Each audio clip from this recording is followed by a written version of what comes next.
Hello, beautiful humans. Welcome to the Human Beauty Movement podcast. I am Jennifer Norman. I'm the founder of the Human Beauty Movement and your host. I created the Human Beauty Movement to help inspire radical self-love, radical self-acceptance, and radical self-expression. On this podcast and in our community, we have open conversations about diverse aspects of the human experience. Diving in deeper to the richness of our souls is where we find our truest, most authentic selves. It's the source of everything creative, imaginative, and beautiful that we have to offer. So take a moment now to subscribe to this podcast so you don't miss an episode. I'm so glad that you're here joining me for today's show. Okay, so I'm just going to rip the Band-Aid off on this one and let everybody know, as if you didn't already know, but your self-worth has nothing to do with your salary, your job, or what you do. And it has everything to do with the fact that you are a priceless, exquisite lightning bolt of energy.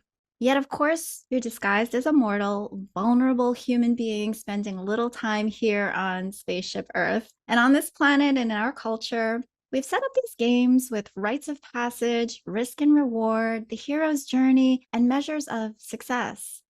Part of playing the game is accumulating skills, understanding human behavior, and developing a bit of savvy to leap ahead with integrity.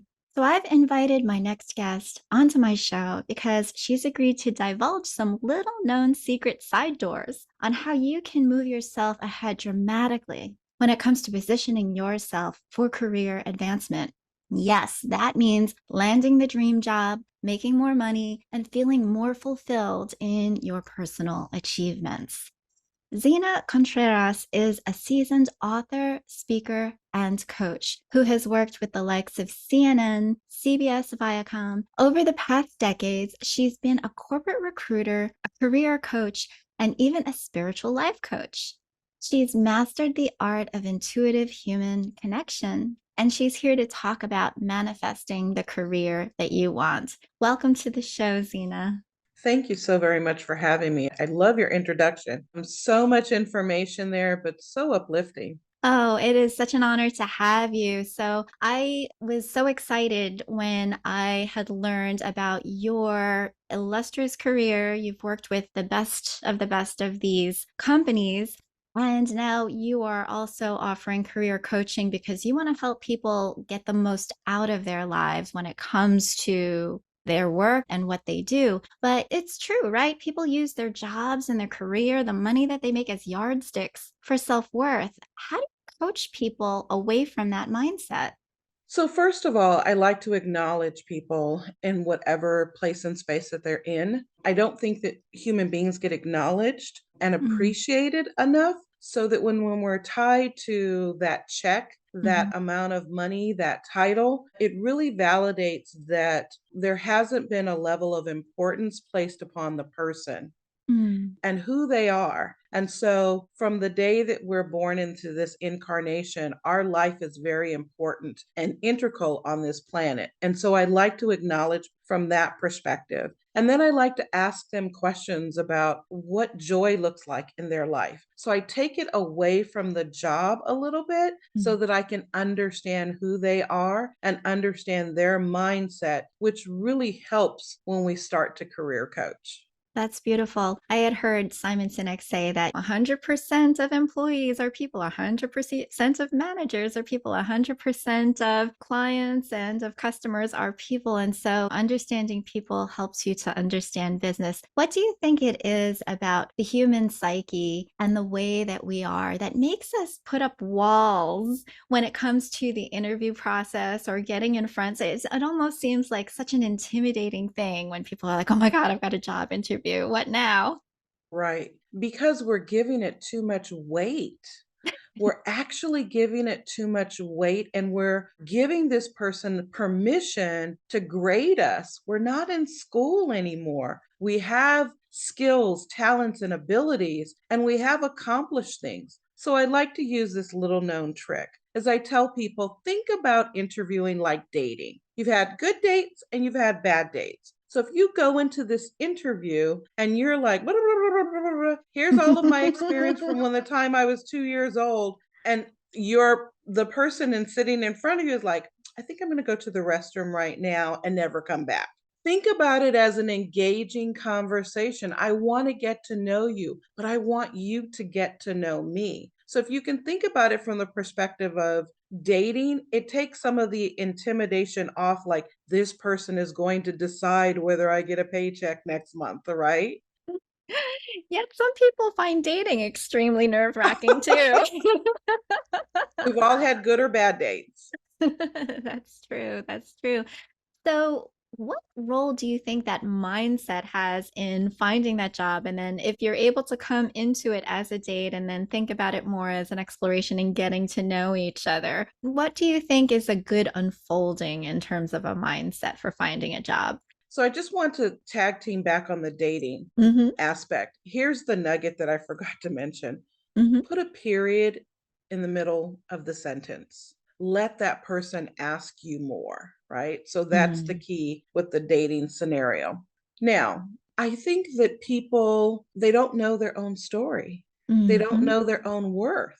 And so we're looking at our worth as our title, but we are a human being. I remember someone saying that we are spiritual beings in this human incarnation. And I Hmm. think that we need to really think about the value and who we are and what we can bring. That energy is going to transcend in any conversation, interview, versus we give our power away when we're looking for a job. We give our power away when we're an employee. I have a friend that I referred to CBS, and it was a remote job. And I said, why did you go to the office 51 miles every day? Because they just wanted me there. But the job was for a remote person. So why would you give so much of yourself sitting in traffic for an hour to 2 hours? And so we don't realize our value and we overdo it, like overspending, overconsumption, over this. And so we really have to step back and listen to. I love meditation. I think if we just listen to what the universe is guiding us,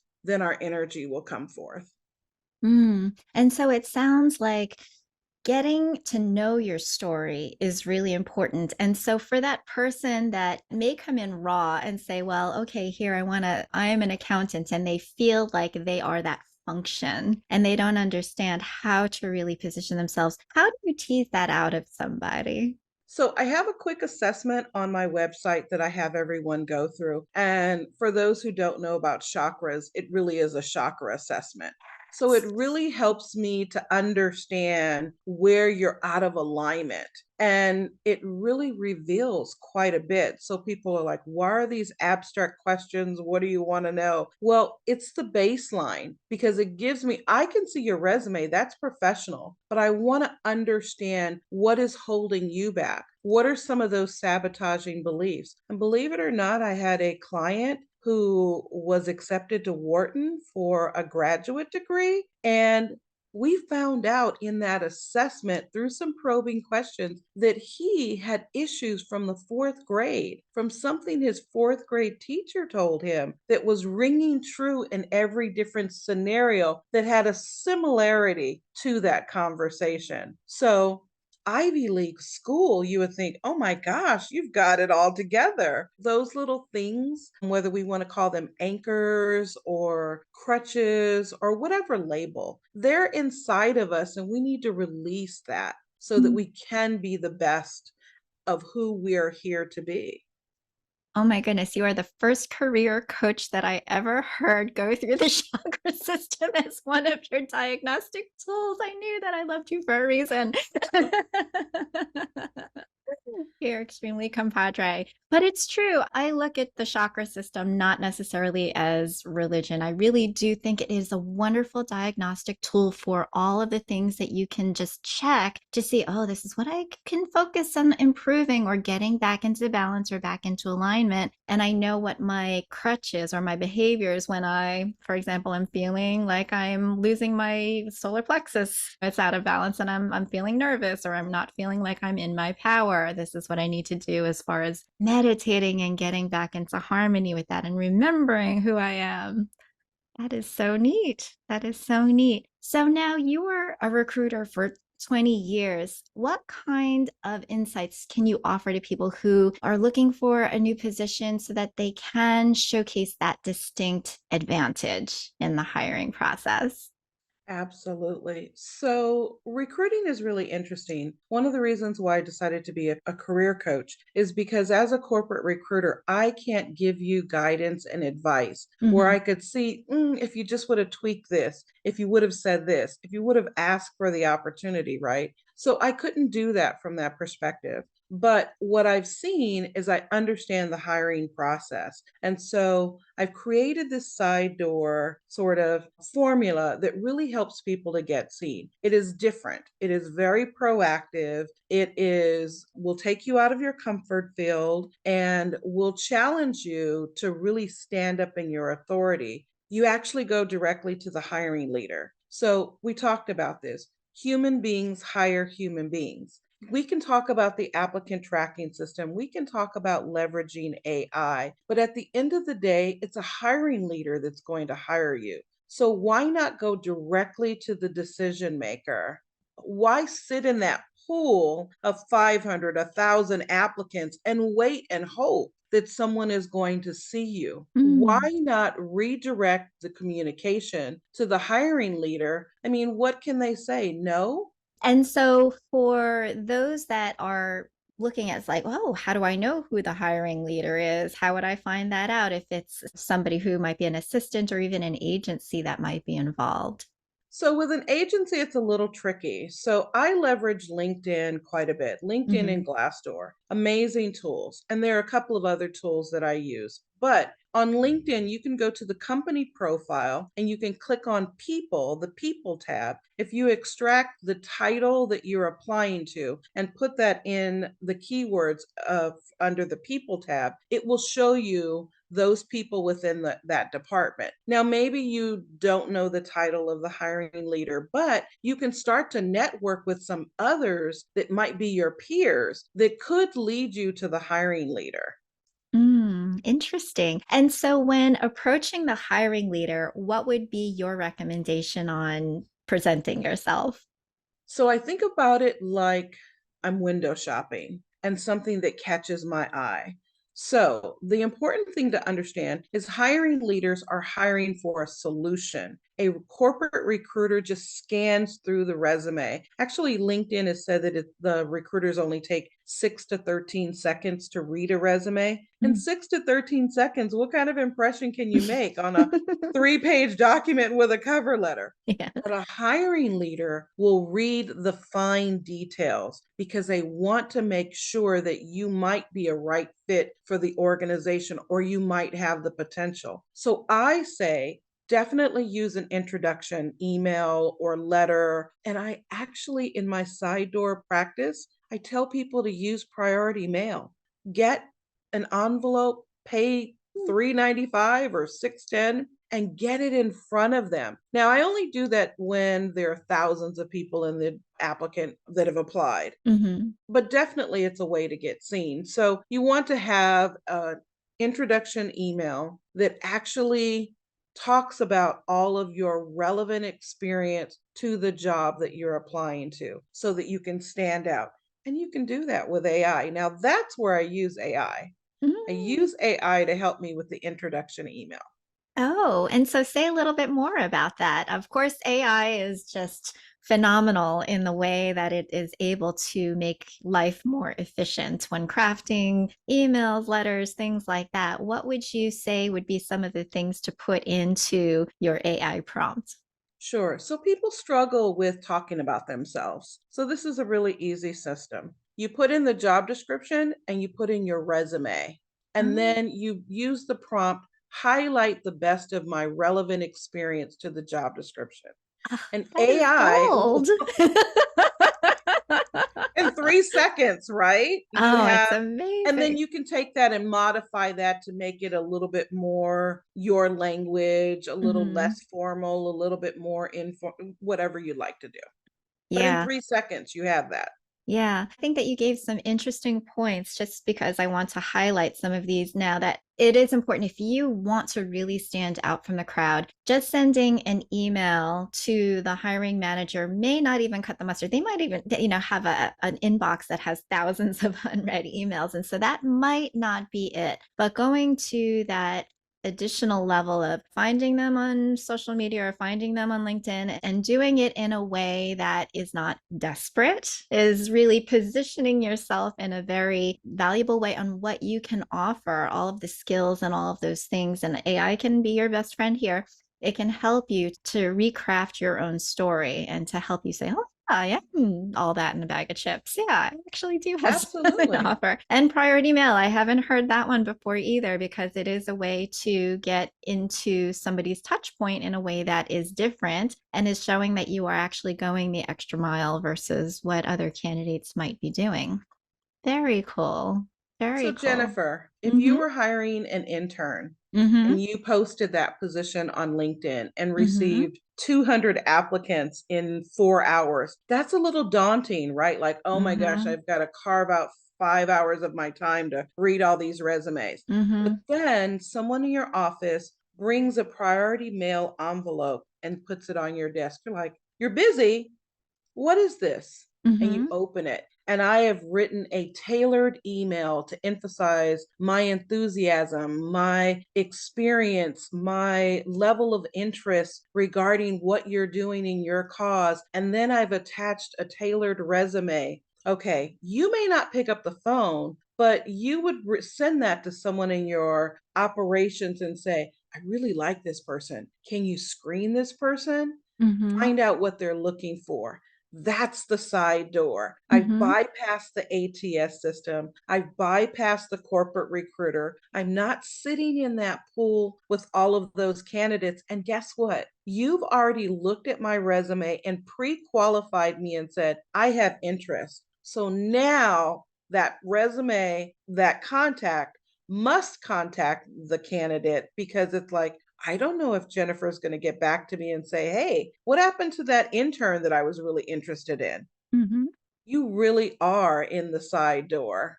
It's true. It's true. And I will also say that because I have been in the position of hiring many people over the course of my career as well, and I'm actually a nicer person now than I used to be. I was actually one of those people that would scare the bejesus out of everybody when they would come in the door because I would ask those hard consulting like questions.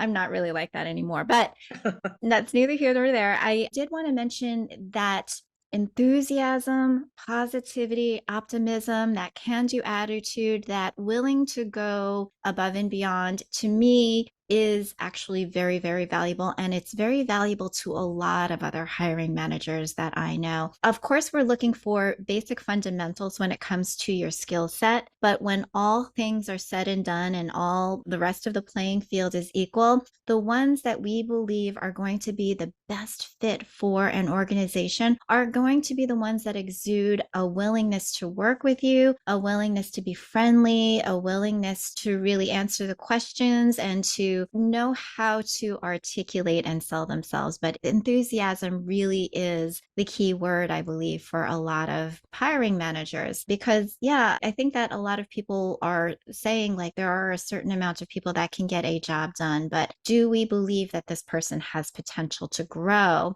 and to be manageable, or to be a person who is a good team player, to be somebody that we can see really representing our organization to the world? A lot of hiring managers also have Glassdoor and are thinking about these Right. are the types of people that we want in our organization to be able to tell other people and to proselytize how wonderful it is to work here. And so, yeah, I think that it is also goes without saying that it's not just lip service and it's not something that is an act. It's not something that you can, I think that a lot of hiring managers can also see through a bit of like cheer, whereas that complete genuine nature that is in, that it really is in your personality, to be able to see how you are a fit, how who you are and what brings you joy, what lights you up really does fit with the job description that you're after. Right. And you'll be happier too. You don't want to try to force fit yourself into a job that's not well made, or with a company that's not well suited for you either. I mean, that's part of the career coaching too, I would imagine, because that'll be more miserable than anything. Well, then that just is living from a place of desperation. Mm-hmm. So that when you jump at the opportunity that doesn't feel right within your gut, our gut is always talking to us. The universe is always conspiring in our greatest good, right? So when we jump at those, we are actually setting ourselves up for another lesson. Mm-hmm. Yeah. Enough lessons in my life sometimes. I'm like, oh, I don't need another lesson today. I'm graduating this year. Right. Yeah, so what strategies should a job seeker use these days to find that job in this kind of economy that we have now? Sure, sure. So I definitely like to leverage LinkedIn. I noticed that a lot of jobs are posted on Indeed. I'm just a little skeptical whether some of those are scams or not. Mm-hmm. So I always cross-reference those with Glassdoor and or LinkedIn. There are just a lot of opportunities. I want to make sure that the company has a presence. So if it's just a one-off or MLM that's trying to come across as a company but really not, I've seen people fall to victims to those sort of scenarios. So I would use LinkedIn. I would definitely optimize my LinkedIn because recruiters and hiring leaders search LinkedIn on a regular basis based upon keywords that they're looking for. So a lot of people do not maximize that real estate in optimizing their LinkedIn profile. Mm-hmm. Mm-hmm. Very good point. Very good point. Now, I also know that women, as well as individuals that perhaps are from previously marginalized or oppressed identity groups, are less likely to go for a job. If they say, okay, here are the 10 qualifications, oh gosh, I don't have one or two, I'm not even going to apply because I'm just never going to make it. They're more apt to doubt their own skills versus your traditional candidate. And so what do you think are some of the words of encouragement to individuals that may be second guessing their own selves or their skills? So I believe that getting a job is 70% your personality, your confidence, and you believing in yourself. So my coaching allows you to go through the side door, but then you actually have to communicate, articulate that. Now, whether it's a different industry or you're missing a couple of skill sets, let me walk you through a formula that might make sense. If I want a job that I know that I'm missing some of the technical skills, I might go to Udemy or some of these online platforms and take a Cram course on what that might be, really just crash that information and solidify at least practical working knowledge of that. So then when I'm in an interview, I'm comfortable in sharing that. I would then go and either highlight that on my resume that I have a practical knowledge of. I've been using AI, and I wouldn't say that I'm an AI expert, but I would say that I have practical knowledge of AI, and it has certainly opened up many opportunities for me. So they can go and do something like that. So I would say not to look at the job description as what I have and what I don't have. Think about it as what I can bring to the table. So a job description could be taken from a job family, a book. It could be really old. What I'm looking for is looking for the relevancy. Can I do this? And then I want to match the language. And maybe that's where I use a coach or AI to be able to match the language of that job description because I know that I can do this. So a resume should not be static. It should not be stagnant in terms of this is who I am. Think about it in terms of this is what I can do. This is what I'm bringing to the table. This is how I can help an organization. So when people put together resumes, they think about what I've done. No, you're bigger. You're bigger than that. What can you do? How does that look in a different environment? And so when they can expand their scope, they can open up those doors. Wonderful. And so, what about for maybe it's a student who is just graduating from college? They don't necessarily have those skills yet. They've just learned, and perhaps Udemy is the last thing that they want to do after having just gone through 4 years of college. But when they are just entering into the job market, what are some of the key things that would go through their mind and what they would want to consider when they're looking for their very first job? So they could incorporate some of their school education, some of the coursework, some of the research that they've done, and they can leverage that on their resume. But really, entry level opportunities, and most companies are actually hiring straight out of college or straight out of high school because of the labor shortage. So they really actually have it a little bit easier if they just package themselves right. Now, one of the things that I will say about that group, now millennials or the younger population, is they have telephones and no one sets up their voicemail because they're not thinking that way. They're Mhm. not thinking that someone's going to leave me a voicemail message. They're chat me, IM me, DM me, that sort of thing. But Mhm. recruiters and hiring leaders will always leave a voicemail message. So they miss the boat because they don't have their technology set up to think beyond the way they're using it. Excellent. All right. I'm going to do something fun. I would love to do a role play and pretend that I am a hiring manager because I will be honest with you. I'm sure that you can probably give more as the student or as the candidate than I probably could. And I will probably say the wrong thing. So I'll pretend that I'm a hiring manager. And here comes Zena. I see this beautiful resume and I'm hiring for this particular role. And I say to myself, oh, okay. Wow, she's got this beautiful cover letter. It seems like it's very specific. And she went and she looked through the side door, and now it's time for us to meet for the very first time. And I say, hi, it's so great to see you today. I would love to know, why are you interested in this company? That's usually So one of the first things people ask. Why are you interested in this right. So job? Why are tell you me interested in about this yourself company? or why Mhm. I'm interested in. So first I'd like to say one of the formulas that I use is Mhm. definitely offer a genuine compliment. And I would have done my homework on the interviewer. And I would say, Jennifer, I'm really impressed with the interviews that you've done, the impact that you are engaging in with your audience. And some of the interviewers, they've really shared some pretty powerful information that I resonate with and that I can use in my life.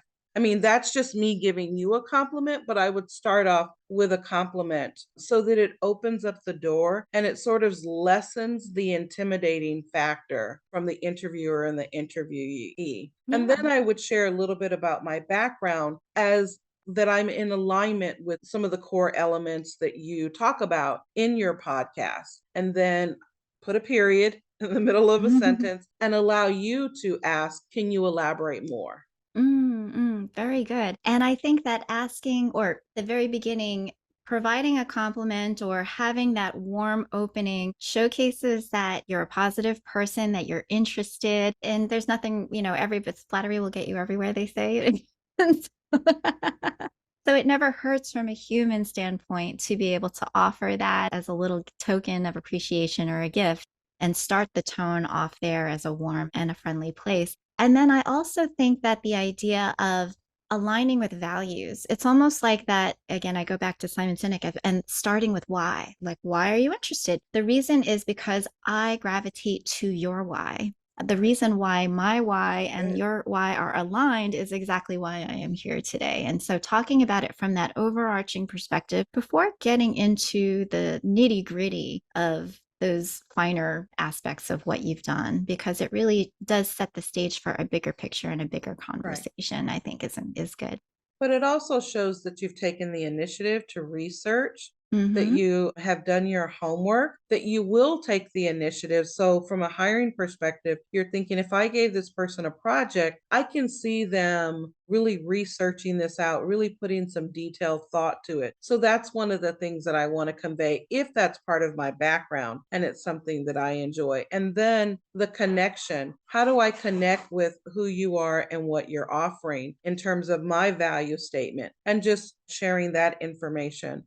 Mm-hmm. Yes. And going back to the opportunity, whereas as pertains to DEI and diversity, equity, inclusivity, and belonging, I do want to impress upon folks that if you're a candidate that does sit within those particular populations, It is nice to be able to recognize that from a company perspective. However, the more that you can do to not see yourself as a victim or in a place of desperation, and I say this with an abundance of love and heart, and I know I often step in it when I say these words, but what I want to implore is that if you wear it like a badge on your sleeve, like you should hire me because I have been undervalued and underappreciated and I want to change things. Like you're coming in on the offensive rather than in a spirit of cooperation and in a spirit of belonging and inclusivity. It's almost like you're trying to wedge your way in. And I do see that kind of attitude bubbling up quite often, and it's understandable. It completely is. However, I think that a more human way of integrating and for us all to feel like we can be shoulder to shoulder and locking arms and really reaching out to each other is to treat each other with the kind of respect that we also wish to have and to be bestowed. And I really do think that that's a positive and perhaps noble way forward when it comes to looking for a job and thinking about your career path, overcoming all of those setbacks, overcoming all of those things. And now you're here, you've made it to the table, and now you don't have anything else to prove but the fact that you deserve to be here, you belong here, and that you can be a cherished part of an organization and a revitalized part of just helping to surpass any kind of systemic oppression that has happened in the past. So I think you mentioned not wearing it as a badge. I think that that's very important because then it feels a little forced. Mhm. But what I'd like to do is help them package their overall professional brand so that they can express that information. But I Mhm. also caution individuals to play to their audience. So if it is a very corporate structured environment, then maybe you might have to tailor, tone down just a little bit to get in your foot through the door so that you can see the different culture, the dynamics. And one of the things that I would do is definitely research whether the company does participate in diversity and inclusion, because then I know that it's a little bit, the door is open a little bit, right? Mhm. And so I would play to that, but I would learn how to package myself and be able to play to the audience. And so I have a great example on my website, Eric Mitchell, who was formerly a journalist who went to apply for a job with Marin County in San Francisco area for a director of communications. And Eric is a little bit more flavored personality. He's very dynamic dresser, wears pearls, really likes to showcase his personality. And I think it was a little off putting for an educational system. They actually rejected him as he interviewed. He then came back to me and he knew I was a recruiter, so we knew each other from one of our work environments. And he said, "What can I do different? I really want this job." And I asked him to identify those things that they wanted to accomplish within the first 90 days, 12 months. Did they give you an idea of that? They did. And so now do a quick PowerPoint presentation on how you can be the solution. Take the focus off the image, off the air, off the flamboyantness, and take it onto what you can do. So he actually put together a 4-page PowerPoint presentation. After they told him thanks, but no thanks, he sent it off to the hiring leader. They called him within a week and said, "Tell me more." He actually was hired as the director of communications for Marin County, and he actually just packaged himself differently. And he thanked me and said, "I never would have thought about doing it that way." And they said it actually came across as too much. So, in that scenario, when he first interviewed, it was like, "I'm forcing, this is who I am, see me as I roar, like, this is who I am." Mhm. Tone it down to the audience. Mhm. Now, in the work environment, he can wear the pearls. They don't care. He can have the Mhm. lapel. They don't care because they can see his capacity. So, what you want to do is you want to remove those barriers of subjectivity, not discrimination, subjectivity, so that you can share who you really are and what you can do for a company versus this is who I am and you have to accept it. Well, maybe they do accept it, but maybe they don't know. And maybe that's part of your universal job is teaching them and guiding Mhm. them and helping and opening that acceptance, right? I love that example because there is a spirit of wanting to be authentic, certainly. But then there is also this trade off that we get ourselves into where you want to be of service and you want to be able to showcase that first rather than the I'm unapologetically me and feeling as though people better deal with it or else, because that does come off a bit strong and perhaps not the right tone in terms of initiating a conversation. You want it to be more like that dating where you're getting Right. to know the other person, they're getting to know you for what you can offer and vice versa, rather than really just like forcing yourself upon Right. that entity, as you were saying. So that is a really great example. Thank you so much, Zena. And that really goes back to that assessment. So if they allow me to open up that dialogue and have that conversation and give me the permission, I bet once they do the chakra assessment, I'll see that they're out of alignment and they're overcompensating. We are who we are. We're all very different, unique individuals. But sometimes people overcompensate because other people have done them wrong, so now I want you to know I'm Hmm. going to stand for this. And so there's Hmm. a way to package that to make it compelling, acceptable in any environment. Yeah, to make it powerful in the right way or Right. in the way that they would want to be representing power and a specific voice. Right.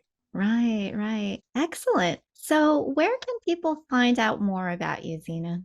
Absolutely. You can go to careercoachingcloud.com. I am offering a free assessment, so you can book an assessment class with me or a session with me, and we can talk about your resume, we can talk about your background, and you can qualify me to see if you want to work with me. Exactly. And of course, the major takeaway here is that regardless of the outcome, regardless of that, we want to set you up for what you want in your life. You want to manifest as much and feel as fulfilled and be able to refine and hone your skills in every which way, including the way that you position yourself and tell your story and present yourself so that society and the world can benefit from what you have to offer. That really is what it's all about. And so taking on a career coach and really thinking hard about those places where, what are my values? What is it that I want to offer? What is it that I love to do? What brings me joy? What really lights me up? What kind of companies do I align with? All of those things that go into starting out on this journey to be able to get you to a place where you just absolutely love waking up in the morning. You love your life. You love what you're doing. You love what you're offering, and the world loves you back. Yes. Zena, thank you Awesome. so much for being on the Human Beauty Movement podcast today. What a treasure. Thank you so very much for having me. Have a wonderful day. Thank you so very much. Thank you. Thank you for listening to the Human Beauty Movement podcast. Be sure to follow, rate, and review us wherever you stream podcasts. The Human Beauty Movement is a community-based platform that cultivates the beauty of humankind. Check out our workshops, find us on social media, and share our inspiration with all the beautiful humans in your life. Learn more at thehumanbeautymovement.com. Thank you so much for being a beautiful human.